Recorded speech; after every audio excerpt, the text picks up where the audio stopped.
سلام بچه ها، آماده شیم بریم باشگاه. یعنی من دیشب تا حالا نخوابیدم، یعنی گیجم اینطور بهتون بگم. خب بیان آماده شیم بریم باشگاه. اول حمام میکنیم و دارم سشوار میکشم. خوش شد دیگه، دیرم شده. اینجا خوب داریم پیش میریم، بریم بقیه‌اش هم پیش بریم. شم بکنیم کانسیلر مونم میزنیم، اینت میرسه. آرایشمونم که کردیم، حالا نوبت به استره میرسه.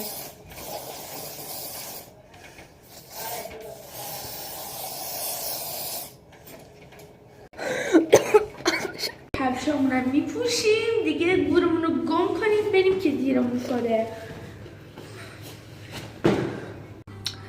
نیستی تایپم یکم کسقال من وایدم رو استرتو بینی یه روز نانست ببینم او بریم. خداحافظ بچه ها، بای بای، یالا بابا.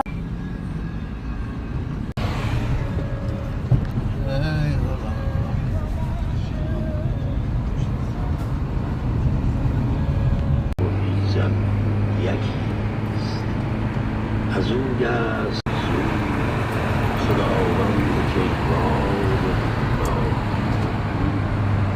که پیمان او چه ماشینی زگی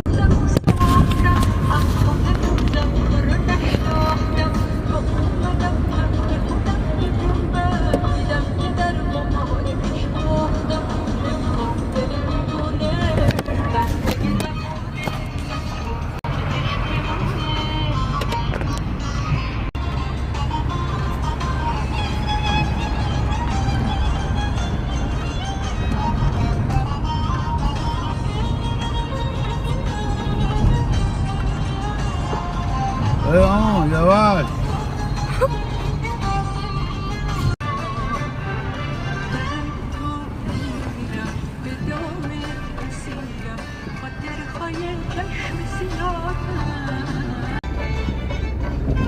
رسیدیم به باشگاهمون. انواع کل باشگاه تو ژیمناستیک هست، همه چی هست، کاراته، فوتسال. من که فوتسالیم، فوتسال میرم، والیبال میرم و خاک تو سرم. خب دیگه همینا.